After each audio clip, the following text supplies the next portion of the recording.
അധ്യായം 21. അവൻ പടകിൽ കയറി ഇക്കരയ്ക്കു കടന്നു സ്വന്തപട്ടണത്തിൽ എത്തി. യേശു മടങ്ങിവന്നപ്പോൾ പുരുഷാരം അവനെ സന്തോഷത്തോടെ കൈക്കൊണ്ടു. അവർ എല്ലാവരും അവനായിട്ട് കാത്തിരിക്കയായിരുന്നു. അപ്പോൾ പള്ളിപ്രമാണിയായ യായിറോസ് എന്നു പേരുള്ളൊരു മനുഷ്യൻ വന്ന് യേശുവിന്റെ കാൽക്കൽ വീണു. അവൻ ഏകദേശം 12 വയസ്സുള്ള ഏകജാതയായൊരു മകൾ ഉണ്ടായിരുന്നു. എന്റെ കുഞ്ഞുമകൾ അത്യാസനത്തിൽ ഇരിക്കുന്നു. അവൾ രക്ഷപ്പെട്ടു ജീവിക്കേണ്ടതിന് നീ വന്ന് അവളുടെ മേൽ കൈവയ്ക്കേണമേ എന്നു വളരെ അപേക്ഷിച്ചു. അവൻ അവനോടു കൂടെ പോയി. വലിയ പുരുഷാരവും പിൻചെന്ന് അവനെ തിക്കിക്കൊണ്ടിരുന്നു. അന്നു 12 സംവത്സരമായി രക്തസ്രവമുള്ളവളും മുതൽ എല്ലാം വൈദ്യന്മാർക്ക് കൊടുത്തിട്ടും ആരാലും സൗഖ്യം വരുത്തുവാൻ കഴിയാഞ്ഞവളുമായൊരു സ്ത്രീ, പല വൈദ്യന്മാരാലും ഏറിയൊന്നു സഹിച്ചു തനിക്കുള്ളതൊക്കെയും ചെലവഴിച്ചിട്ടും ഒട്ടും ഭേദം വരാതെ ഏറ്റവും പരവശയായി തീർന്നിരുന്ന ഒരു സ്ത്രീ യേശുവിന്റെ വർത്തമാനം കേട്ടു. അവന്റെ വസ്ത്രം എങ്കിലും തൊട്ടാൽ ഞാൻ രക്ഷപ്പെടും എന്നു പറഞ്ഞു പുരുഷാരത്തിൽ കൂടി പുറകിൽ വന്ന് അവന്റെ വസ്ത്രം തൊട്ടു. ക്ഷണത്തിൽ അവളുടെ രക്തസ്രവം നിന്നു. ബാധ മാറി താൻ സ്വസ്ഥയായി എന്ന് അവൾ ശരീരത്തിൽ അറിഞ്ഞു. ഉടനെ യേശു തങ്കൽ നിന്നു ശക്തി പുറപ്പെട്ടു എന്നുള്ളിൽ അറിഞ്ഞിട്ട് പുരുഷാരത്തിൽ തിരിഞ്ഞു. എന്റെ വസ്ത്രം തൊട്ടത് ആർ എന്നു ചോദിച്ചു. ശിഷ്യന്മാർ അവനോട് പുരുഷാരം നിന്നെ തിക്കുന്നത് കണ്ടിട്ടും എന്നെ തൊട്ടത് ആർ എന്നു ചോദിക്കുന്നുവോ എന്നു പറഞ്ഞു. അവനോ അതു ചെയ്തവളെ കാൺമാൻ ചുറ്റും നോക്കി. യേശുവോ, ഒരാൾ എന്നെ തൊട്ടു, എങ്കിൽ നിന്നു ശക്തി പുറപ്പെട്ടതു ഞാൻ അറിഞ്ഞു എന്നു പറഞ്ഞു. താൻ മറിഞ്ഞിരിക്കുന്നില്ല എന്നു സ്ത്രീ കണ്ടു വിറച്ചും കൊണ്ടുവന്ന് അവന്റെ മുമ്പിൽ വീണു.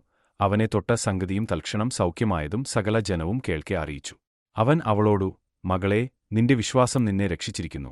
സമാധാനത്തോടെ പോയി ബാധ ഒഴിഞ്ഞു സ്വസ്ഥയായിരിക്ക എന്നു പറഞ്ഞു. ഇങ്ങനെ പറഞ്ഞുകൊണ്ടിരിക്കുമ്പോൾ തന്നെ പള്ളിപ്രമാണിയുടെ വീട്ടിൽ നിന്ന് ആൾ വന്നു. നിന്റെ മകൾ മരിച്ചുപോയി. ഗുരുവിനെ ഇനി അസഹ്യപ്പെടുത്തുന്നത് എന്തിന് എന്നു പറഞ്ഞു. യേശു അതു കേട്ടാരെ, ഭയപ്പെടേണ്ട, വിശ്വസിക്ക മാത്രം ചെയ്ക, എന്നാൽ അവൾ രക്ഷപ്പെടും എന്ന് അവനോട് ഉത്തരം പറഞ്ഞു.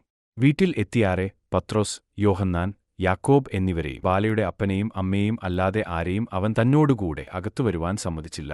എല്ലാവരും അവളെച്ചൊല്ലി കരയുകയും മുറയിടുകയും ചെയ്യുമ്പോൾ, കരയേണ്ട, അവൾ മരിച്ചില്ല, ഉറങ്ങുന്നത്രേ എന്ന് അവൻ പറഞ്ഞു.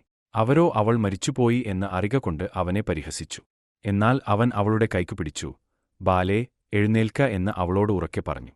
അവളുടെ ആത്മാവ് മടങ്ങിവന്നു. അവൾ ഉടനെ എഴുന്നേറ്റു. അവൾക്കു ഭക്ഷണം കൊടുപ്പാൻ അവൻ കൽപ്പിച്ചു. അവളുടെ അമ്മയപ്പന്മാർ വിസ്മയിച്ചു. സംഭവിച്ചത് ആരോടും പറയരുതെന്ന് അവൻ അവരോട് കൽപ്പിച്ചു.